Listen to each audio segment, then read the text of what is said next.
여러분 안녕하십니까? 포항 MBC 뉴스투데이입니다. 아침 저녁으로는 부쩍 선선하지만 오늘 경북 동해안은 낮 기온이 크게 오르겠습니다. 경주의 한낮 기온은 30도로 예상됩니다. 조주경 기상캐스터입니다. 9월을 앞두고 가을이 성큼 다가온 듯합니다. 30도 안팎까지 오르던 경주의 한낮 기온은 어제 23.3도에 그쳤는데요. 하지만 오늘 기온이 다시 오르면서 예년 이맘때 기온을 되찾겠습니다. 경주의 한낮 기온 30도까지 오르겠습니다. 오늘도 흐린 날씨 속에 곳곳으로 비가 내리겠습니다. 울진에는 오늘 오전부터 저녁 사이, 울릉도, 독도에는 오후 한때 약한 비가 지나겠는데요. 예상되는 비의 양은 5mm 미만으로 양은 적겠습니다. 또 포항과 경주, 영덕에는 밤 한때 빗방울이 떨어지는 곳이 있겠습니다. 이어서 자세한 오늘 기온 보겠습니다. 오늘 아침 기온은 18도에서 20도 분포로 어제보다 2도가량 낮게 시작하고 있습니다. 한낮 기온은 26도에서 30도까지 오르면서 낮 기온은 어제보다 1도에서 7도가량 껑충 오르겠습니다. 울릉도와 독도의 아침 기온은 22도에서 23도로 시작하고 있고요. 한낮에는 울릉도 26도, 독도 25도 선에 머물겠습니다. 동해바다의 물결은 중부 해상에서 최고 1m, 남부 해상에서 2m까지 일겠습니다. 다가오는 주말에는 뚜렷한 비 소식은 없겠고요. 대체로 맑겠습니다. 또 일요일에는 포항의 아침 기온이 18도까지 떨어지겠습니다. 날씨였습니다. 수년 동안 포항시 곳곳에서 길고양이들을 연쇄적으로 학대하고 살해한 혐의를 받는 30대 남성에 대한 재판이 열렸습니다. 검찰은 범행 내용이 잔혹하고 비상식적이라며 징역 3년을 내려달라고 재판부에 요청했습니다. 박성아 기자입니다. 지난 2019년부터 포항시 북구 일대에서 잇따라 발생한 길고양이 학대와 살해 사건. 2달 전 덜미를 잡힌 30대 남성은 길고양이 7마리를 죽이고 3마리를 학대한 혐의 등으로 재판에 넘겨졌습니다. 검찰이 이 남성에게 징역 3년의 실형을 내려달라고 재판부에 요청했습니다. 검찰은 남성이 수년에 걸쳐 범행을 반복했으며 범행 내용이 잔혹하고 비상식적이라고 강조했습니다. 남성 측은 대부분의 혐의를 인정하면서도 2건에 대해서는 이미 죽은 고양이의 사체였다며 혐의를 부인했습니다. 또 남성이 정신질환을 앓고 있어 비정상적인 행동을 하게 된 것이라고 주장했습니다. 남성은 자신으로 인해 희생된 고양이들의 명복을 빌고 길고양이를 돌보는 사람들에게도 사죄한다며 직접 쓴 반성문을 읽었습니다. 동물보호센터에서 봉사하며 반성하겠다는 피고인의 말에 방청석 곳곳에서 탄식이 터져나오기도 했습니다. 법원 앞에서는 동물 학대에 대한 강력 처벌을 촉구하는 동물보호단체와 시민들의 집회가 이어졌습니다. 동물에 대한 학대를 하는 사람들을 제대로 처벌을 해줘야지만이 결국은 인간 범죄가 안 일어날 걸로 생각을 해요. 동물보호단체는 반복되는 동물학대 범죄를 근절하기 위해 법정 최고형이 선고돼야 한다고 주장했습니다. 검찰 측에서는 최근에 최고형을 구형하고 있어요. 그렇지만 이것이 정작 재판부에서 최고형 또는 실형으로 이어지지 않는다면 아무런 의미가 없게 됩니다. 그것이 지금 반복되고 있기 때문에. 남성에 대한 강력 처벌을 촉구하는 2만 8천여 명의 탄원서가 제출된 가운데 1심 선고는 다음 달 내려질 예정입니다. MBC 뉴스 박성아입니다. 포항 지열발전소 부지에 설치된 신부 지진계 3개 가운데 2개의 작동이 중지된 사실이 드러나 물의를 빚고 있는 가운데 지진 모니터링 책임 교수가 안식년을 맞아 외국으로 떠나 지역 내 불만이 커지고 있습니다. 해당 교수는 후임으로 그동안 함께 연구해온 A 교수를 추천했지만 대한지질학회는 특별한 이유를 밝히지 않은 채 A 교수를 책임자로 임명하지 않고 있는 상황입니다. 포항시는 포항 지열발전소 지진 모니터링 체계에 구멍이 생기지 않을까 우려하고 있으며 주민들도 하루빨리 모니터링 시스템을 정비해 줄 것을 요구하고 있습니다.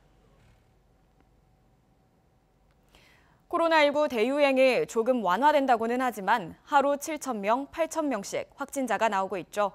이런 마당에 대구시 의회가 국내외 의원 연수를 추진하고 있어 논란이 제기되고 있습니다. 의원들 간의 소통과 단합이라는 명목인데 프로그램 내용도 관광성이 강해 도대체 무슨 목적을 위한 연수인지 의문이 제기되고 있습니다. 김철우 기자입니다. 대구시 의회는 다음 주 월요일부터 수요일 2박 3일 일정으로 제주도로 국내 연수를 떠납니다. 32명 의원 가운데 31명이 참석합니다. 일정표를 보면 제주도에 도착한 첫날과 셋째 날 2시간, 3시간씩 강의를 제외하면 연수라고 부르기 무색할 정도로 관광성 프로그램으로 채워져 있습니다. 둘째 날인 오는 30일은 절물 자연 휴양림을 시작으로 4.3 평화공원, 선녀와 나무꾼이라는 테마파크에 이어 오후에는 성산포 유람선을 타고 한 바퀴 돈 뒤 비자림으로 향하는 일정입니다. 첫째 날과 둘째 날은 흑돼지 식당과 횟집에서 2차례 화합의 시간을 잡아두기도 했습니다. 코로나19 확진자가 증가하는 방역 비상 상황에다 다음 달 15일부터 시의회 정례회를 앞둔 시점이어서 시의회 내부에서도 우려의 목소리가 나오고 있습니다. 시의원들 전체 다 그래. 손목에 30명 저는 그래 가라가 그래. 코로나 걸리면 마비잖아 마비. 문제는 이것뿐이 아닙니다. 대구시의회는 오는 10월부터 연말까지는 각 상임위원회별로 해외 연수 프로그램까지 계획하고 있습니다. 교육위원회가 싱가포르를 가는 것을 시작으로 상임위원회별로 일정을 잡고 있습니다. 해외 연수가 예정된 시기는 코로나와 인플루엔자가 동시 유행하는 이른바 트윈데믹이 올 수 있다고 방역당국과 전문가들이 경고하고 있는 시기와 겹칩니다. 시의회 시작부터 집행부의 거수기라는 평가를 들은 시의회는 의원들 간 소통과 화합이 필요하다며 강행한다는 입장이어서 논란이 커질 것으로 보입니다. MBC 뉴스 김철우입니다. 이번 추석 명절에도 요양병원과 요양시설의 대면 면회가 제한됩니다. 코로나19 중앙재난안전대책본부는 학교 개학과 추석 연휴 등으로 이동과 접촉이 늘어날 수 있어 안심할 수 없다며 어르신들의 감염 예방을 위해 안타깝지만 대면 면회 제한을 유지한다고 밝혔습니다. 중대본은 보름 앞으로 다가온 이번 추석은 3년 만에 일률적 거리 두기 없이 맞이하는 명절이라며 추석 연휴 방역 대책을 조만간 마련할 예정이라고 설명했습니다. 우리나라 현행법상 대마는 마약류로 분류돼 정부로부터 엄격한 통제를 받고 있죠. 그런데 최근 주무부처인 식약처가 대마 규제를 완화하겠다는 계획을 발표했습니다. 희귀 난치병 환자의 치료와 국내 대마 산업화에도 탄력이 붙을 전망입니다. 김경철 기자가 전합니다. 2년 전 유엔 국제연합이 WHO 세계보건기구의 권고에 따라 대마를 위험한 마약류에서 제외하기로 결정했습니다. 소아 뇌전증 치료와 통증 완화 같은 대마의 의학적 효과 때문입니다. 그런데 국내에서는 아직 현행법상 대마가 마약류로 분류돼 있어 대마를 의료용으로 활용하는 것 자체도 불법입니다. 관련법 개정안이 지난해 초 발의되긴 했지만 1년 반이 넘도록 국회에서 계류 중입니다. 김영동 국회의원이 대표 발의한 마약류 관리법 개정안은 환각 성분인 THC 함유량이 0.3% 이하인 대마를 마약류에서 제외해 의료용으로 사용할 여지를 열어주자는 것이 골자인데 주무부처인 식약처가 신중한 검토가 필요하다며 우려를 표했기 때문입니다. 소관 상임위에서 지금 논의가 되고 있는데요. 이번 정기국회 때 이 법률안이 통과돼서 산업의 제도적 기반을 빨리 구축하도록 하겠습니다. 그런데 최근 식약처가 기존 입장을 뒤집었습니다. 식약처가 신산업 발전을 지원하기 위해 식의약 규제 혁신 100대 과제를 발표했는데 7번째로 대마 규제 완화가 포함된 겁니다. 국민의 안전을 최우선으로 하면서도 민생에 불편을 주거나 부담을 주는 불합리한 규제는 과감하게 개선하고자 하였습니다. 현재 학술 연구 등으로 제한된 의료용 대마 활용 범위를 대마 성분 의약품의 국내 제조와 수입까지 확대하고 오는 2024년까지 관련법인 마약류 관리법을 개정한다는 계획입니다. 햄프 규제 자유특구를 통해 국내에서 유일하게 대마의 산업화 가능성을 시험하고 있는 경상북도는 기대감을 나타냈습니다. 법령 개정에 대한 불확실성 때문에 기술 개발과 투자에 망설이고 있던 특구 참여 기업들의 기대감이 클 것으로 생각합니다. 그동안 대마 규제 완화에 소극적이었던 식약처의 입장에도 변화가 감지되면서 국내 대마 산업화도 탄력을 받게 될지 기대가 모아지고 있습니다. MBC 뉴스 김경철입니다. 포항시 추모공원 건립추진위원회는 추석 이후에 추모공원 재공모에 나서기로 했습니다. 추진위는 최근 회의를 열어 지난해 10월에 실시한 추모공원 부지 공모 사업의 실패 원인을 분석하고 주민 인센티브 강화 방안 등을 마련해 사업을 다시 추진하기로 했습니다. 포항시는 우현동 시립화장장의 포화 상태의 이름에 따라 화장시설과 봉안시설 등을 갖춘 10만 평 규모의 추모공원 건립을 추진하고 있습니다. 포항시 장학회는 2022년도 대학교 장학생 선발 계획을 공고했습니다. 포항시 장학회는 5개 분야에서 모두 370명을 선발해 장학금 7억 4천만 원을 지원할 계획입니다. 장학생 신청은 다음 달 20일까지 포항시 장학회 홈페이지를 통해 신청하면 되고 올해부터 지역 소재 대학생들이 더 많은 혜택을 받을 수 있도록 장학금 지원 조건을 변경했습니다.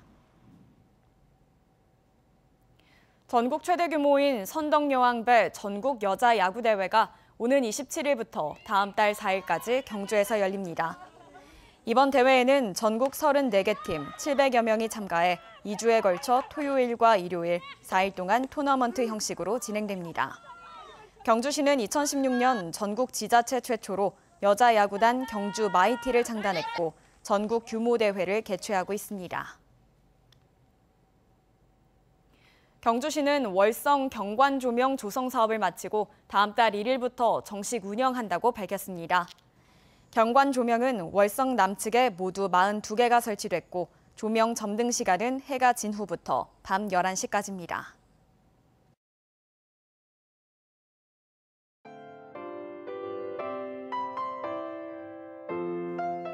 (9월을) 앞두고 가을이 성큼 다가온 듯합니다. 30도 안팎까지 오르던 경주의 한낮 기온은 어제 23.3도에 그쳤는데요. 하지만 오늘 기온이 다시 오르면서 예년 이맘때 기온을 되찾겠습니다. 경주의 한낮 기온 30도까지 오르겠습니다. 오늘도 흐린 날씨 속에 곳곳으로 비가 내리겠습니다. 울진에는 오늘 오전부터 저녁 사이, 울릉도, 독도에는 오후 한때 약한 비가 지나겠는데요. 예상되는 비의 양은 5mm 미만으로 양은 적겠습니다. 또 포항과 경주, 영덕에는 밤 한때 빗방울이 떨어지는 곳이 있겠습니다. 이어서 자세한 오늘 기온 보겠습니다. 오늘 아침 기온은 18도에서 20도 분포로 어제보다 2도가량 낮게 시작하고 있습니다. 한낮 기온은 26도에서 30도까지 오르면서 낮 기온은 어제보다 1도에서 7도가량 껑충 오르겠습니다. 울릉도와 독도의 아침 기온은 22도에서 23도로 시작하고 있고요. 한낮에는 울릉도 26도, 독도 25도 선에 머물겠습니다. 동해바다의 물결은 중부 해상에서 최고 1m, 남부 해상에서 2m까지 일겠습니다. 다가오는 주말에는 뚜렷한 비 소식은 없겠고요. 대체로 맑겠습니다. 또 일요일에는 포항의 아침 기온이 18도까지 떨어지겠습니다. 날씨였습니다. 이상으로 포항 MBC 뉴스투데이를 마칩니다. 여러분 고맙습니다.